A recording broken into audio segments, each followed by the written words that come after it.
반갑습니다. 메디컬 365의 백창식입니다. 오늘은 2022년도 약국 권리금 시세와 향후 약국 전망에 대해서 말씀드리겠습니다. 권리금은 먼저 평가하는 데 있어서는 종합적으로 접근이 필요합니다. 첫 번째, 사실적인 자료, 조례라든지 일매, 보증금, 월세, 면적이 필요하고요. 그 다음 현장 답사가 필수입니다. 현장 가서 이제 병원의 상태도 보고 근무 시간, 환경, 주변의 어떤 여건, 시장 분석 이런 걸 종합적으로 판단을 하면 권리금이 좀 더 가치 평가가 이루어집니다.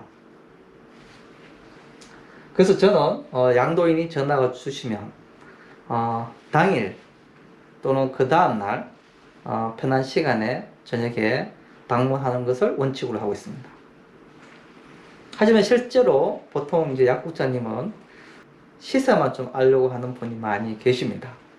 그러면 제가 예전에는 조제로에 14배, 15배 정도 이렇게 간단하게 말씀을 드리고 요즘은 조제로에 18배에서 20배가 된다. 그리고 20배는 일매가 많이 되는 경우 150 가까이 되면 20배 충분히 받을 수 있고 18배는 그냥 1층 같은 경우는 보통 4, 50만 하죠. 그냥 18배 정도. 그리고 이제 그 여러 가지 어떤 변수에 의해서 월세가 상당히 저렴하다. 그러면 좀 뭔가 안도감이 더 있지 않겠습니까? 또 월세가 상당히 저렴하면 수익이 또 증가되고 안도감 이런 플러스 요인이 있으면 그래서 조금 더 알파가 되고 월세가 좀 높고 불안한 느낌이 들고 또 수익이 떨어지겠죠. 그러면 되겠습니까? 마이너스 알파가 되는 겁니다. 이렇게 보시면 됩니다. 권리금의 속성은 네 가지가 있는데요. 권리금은 일단 시간에 대해서 변화한다. 즉 특히 여기서 약국은 병원하고 밀접한 관계가 있기 때문에 의사분도 나이가 들고 약사분도 나이가 들고 그러면서 이게 성장기와 쇠퇴기가 있습니다. 그러면 오래 하다 보면 성장할 때는 좋은데 나중에 쇠퇴할 때는 또 떨어지겠죠. 그래서 시간에 따라서 항상 권리금은 변화한다. 또 주변 환경에 따라서도 변화할 수도 있고요. 그 다음에 권리금은 은폐수입니다. 즉 상가 자체가 원룸 전월세라든지 사무실 전월세 같은 오픈성이 아니라 공개성이 아니라 상가라든지 건물 매매는 은폐수입니다. 소분해서 좋을 게 없죠. 그래서 약국에 대해서는 권리금에 대해서 밖에 부동산이라든지 임대인한테 그건 친구들한테도 조용히 소리 없이 소리 소문 없이 이루어집니다. 그래서 그에 맞게 저희들도 아주 직원들도 모르게 시간을 잡고 데이터 확인하고 양수 약사들도 외부에서 만나서 설명을 드리고 이렇게 해서 조용히 조심스럽게 접근을 합니다. 그리고 권리금 속성 중에는 자본주의 꽃입니다. 자본주의 꽃은 그냥 사업소득에 대한 돈이죠. 돈을 많이 버는 것이 일단 기본인데 자 영업을 열심히 해서 소득이 많이 늘어났다. 소득은 일단 돈을 많이 버는 거고요. 거기에 따라서 권리금도 증가되죠. 소득이 예를 들어서 한 달 수입이 300만 원이다. 소득이 적잖아요? 그럼 권리금이 없는 겁니다. 소득이 한 달에 3천만 원이다. 자기 능력과 영업을 해서 3천만 원이다. 그럼 권리금이 올라갑니다. 그래서 자본주의 꽃이 할 수 있고 권리금은 또 욕망과 두려움의 어떤 평행점입니다. 어떻게 보면 권리금을 어떤 내가 하겠다 판단하는 결정하는 결정 요인입니다. 즉 욕망이라는 것은 내가 근무약사 있을 때보다는 좀 더 많은 직접적으로 서비스를 함으로써 사업을 해서 더 많은 부와 더 많은 서비스, 더 많은 고객을 만나고 싶은 욕망이 있는 거죠. 한마디로 자본주의에서 돈을 많이 버는 것이 욕망입니다.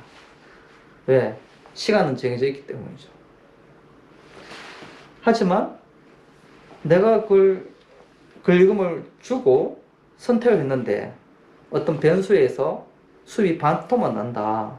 권리금이 없거나 반토막이 난다면 내가 노력 대비 마이너스 삶을 사는 것이 되죠.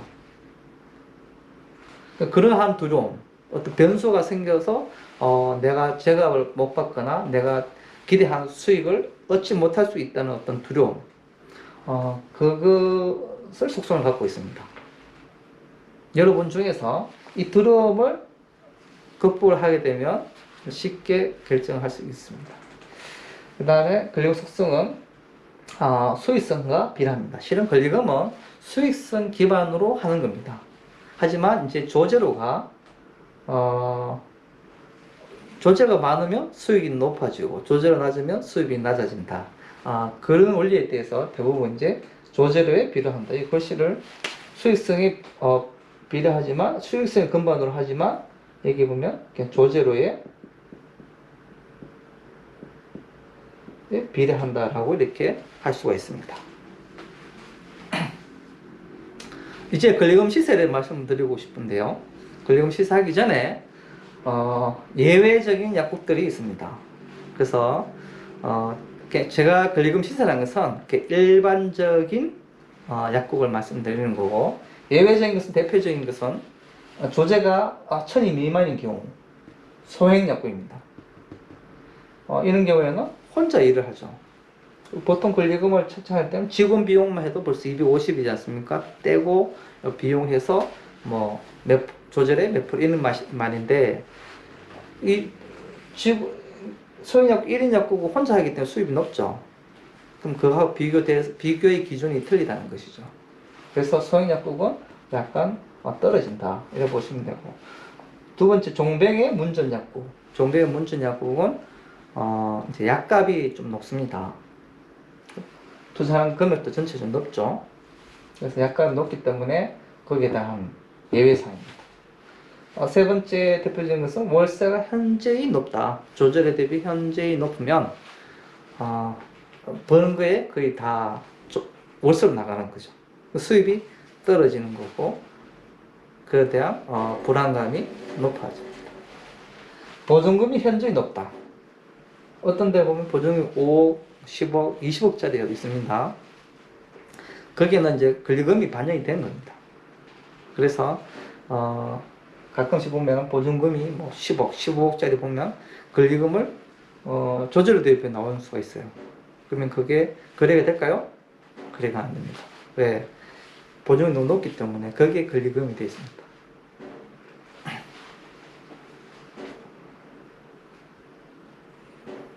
권리금 시세 일반적으로 말씀드리면 2019년까지는 제가 14배에서 15배 이렇게 설명을 했고요.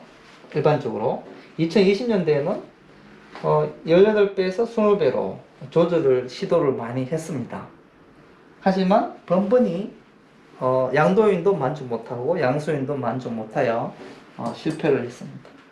이러한 약국 매물들이 계속 쌓여가는 거죠. 게다가 2021년도, 2022년도에는 18배에서 20배 정도, 20배는 이제 일매가 좀 많은 경우 거래가 되는데, 거래되는 것도 좀 월세가 좀 많이 낮거나 다른 어떤 장점이 있는 경우에 이제 한 20배 이렇게 거래가 되고 18배 요 사이에서 거래가 많이 됐습니다. 그리고 이 말이 그렇고 이게 이제 변경된 이유를 보면 설명하면 이렇습니다. 2019년도에는 예를 들어서 조작 2천입니다. 그래서 15배를 적으면 권리금을 3억으로 이렇게 할 수 있죠. 근데 코로나 돼서 이비인후과 수학과는 40% 또는 50%가 떨어졌습니다. 즉 조제가 2천에서 조제가 1200만 원 된 것이죠. 어떤 사정에서 내가 양도를 하고 싶어요. 그러면 양수인은 조제 1200에 대한 15배를 곱하면 권리금이 1억 8천이 됩니다. 양수약사는. 그 양도약사는 코로나 금방 극복될 거야. 그러면 나는 조제 2천으로 올라가서 권리금이 3억이 나의 권리인데 당연히 못 팔지. 서로 차이가 중간점이 어느 점이냐면 1억 8천과 3억의 중간이 2억 4천입니다. 2억 4천이 중간으로 저희들이 중재를 많이 노력을 했습니다. 2억 4천은 이제 조제 1200에 20배가 되는 거죠. 그리고 막상 계약하게 되면 보통 양소인이 이제 돈을 갖고 있으니까 마지막에 조금 1, 2천원 깎아달라고 하죠. 그래서 18배에서 20배 정도 되고 초기에는 양수 양사가 쭉 올리다가 양도약서 쭉 내려다가 서로 노력을 합니다. 2억 4천 정도 돼갖고 서로 또 튕겨져 나옵니다. 서로 싫다합니다. 양도인은 내가 이렇게까지 깎을 수 없어. 양소인은 내가 이렇게까지 줄 수가 없어. 그래서 계약이 파기됩니다. 그러다가 이제 코로나가 장기화됨으로써 이제 양도인도 양보를 하고 양소인도 양보를 해서 그래야 되는 것이 18배에서 20배 정도 이렇게 형성이 되고 있습니다. 향후 어떻게 될 것인가? 권리금이 2024년도 만약에 된다고 했을 때 코로나 다 극복되었다. 그럴 때 과연 14배, 15배로 돌아갈 것인가? 아니면 18배, 20배에서 유지가 될 것인가? 아니면 24배, 30배로 증가할 것인가?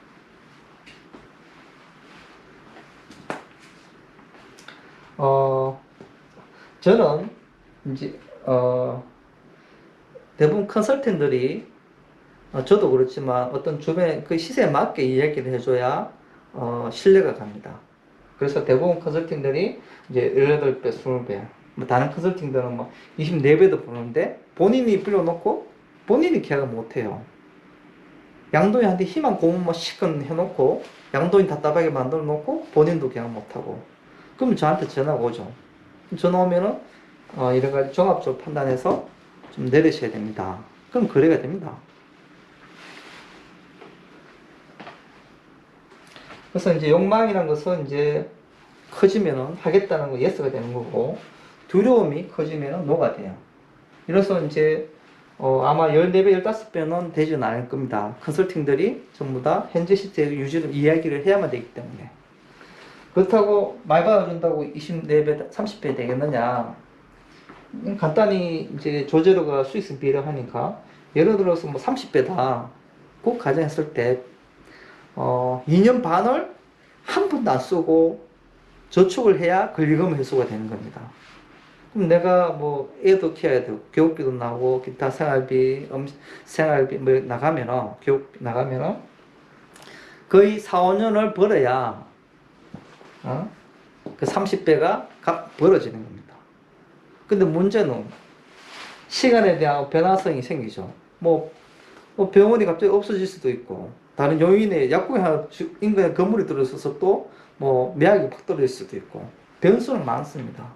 그 변수에 대해서 내가 5년 동안 벌어야 해소하는 건데 그 사이에 뭐 문제 생기면 인생이 이제 마이너스가 되는 겁니다. 그에 대해서 두려움이 시간이 길면 커질수록 두려움이 더 커지는 거죠. 그 양수인이 두려움이 커지기 때문에 이 직업 옛날에도 많이 주려고 하지 않았고 지금도 이런 가격장이 부딪혀서 올라가지 않는 겁니다. 양도인이야 뭐 30배, 100배, 1000배 받으면 좋죠. 희망사이죠. 욕망이죠. 하지만 욕망과 두려움 사이에 또 싸움이 이루어지고 두려움이 굉장히 제한이 크다. 그래서 이 정도 유지가 될 것이다. 하지만 개별 물건마다 플러스 마이너스 이렇게 될 것이다. 이게 이제 향후 전망입니다. 이상입니다. 아무튼 양도인과 양소인이 서로 원하는 그 가격을 조절해서 서로가 현금을 확보하고 서로가 또 새로운 사업장을 인수해서 원하는 바가 이루어지기를 바랍니다. 그리고 전화도 많이 주십시오. 많이 소개해 주시기도 바랍니다. 이상입니다. 감사합니다.